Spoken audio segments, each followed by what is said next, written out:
So here's a boneless double breast. It's 2 ingredients, and that's all you need. It's all you need when you're doing the one at Thanksgiving. Mayonnaise, Desert Gold. Okie dokie, kids, here we go. 2 days after Thanksgiving and I'm cooking turkey. Why? I'll tell you why. For the first time, and I don't want to admit how many years, I didn't cook anything on Thanksgiving. We went someplace nice with some very friendly people. Loved that. Hated not having my house smelling like Thanksgiving, and more importantly, not having any white meat when it's done. So, I'm going to show you such an easy way. You know, turkey gets so complicated, especially with all the different influencers and techniques. Got a little mesh thing for the turkey to sit on. Over there. I'm just cooking white meat because that's all I want. That's all little Louie wants.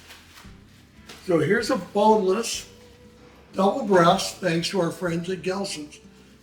Very simply, I'm going to come in here, trim the excess fat off.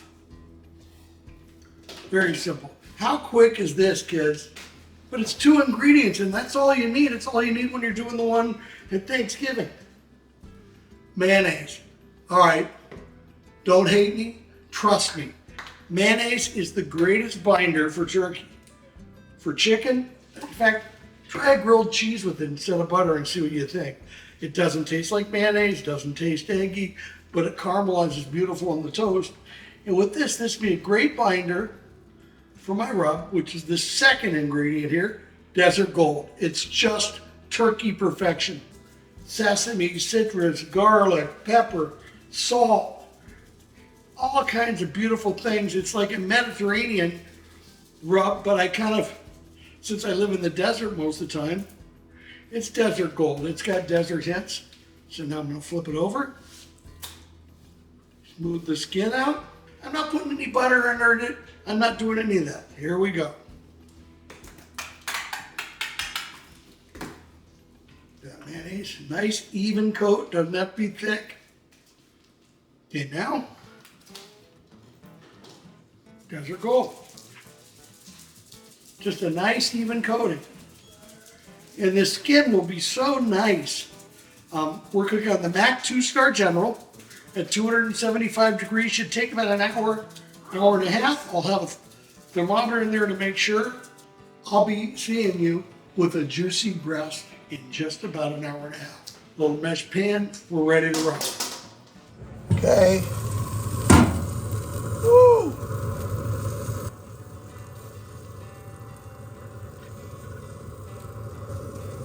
Perfect. Okay, kiddies. It was about an hour and 45 minutes to cook this. It's juicy, it's beautiful. I'm going to slice into it. I'm going to make little Louie's plate first. We do have vegetables. They're just not going to be on this plate. I have a nice salad too. I might even make something with the leftovers already. You just never know with the old popster.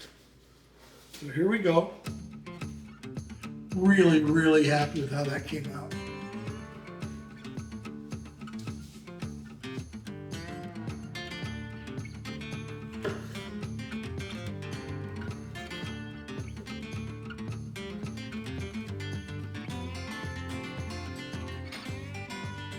This corner, potatoes on this corner,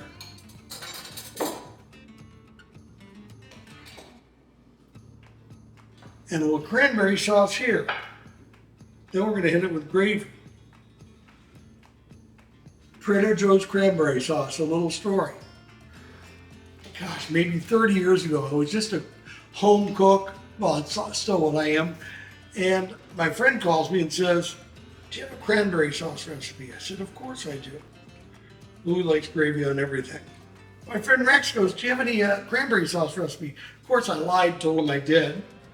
And I made it because he said, "I got to go to Trader Joe's. We have a food service company." And I gave him my recipe and it won out of everybody. The recipe was the back of the Ocean Spray cranberry bag. So that's a good story, isn't it? Okay, Here's Louis' dinner. Beautiful.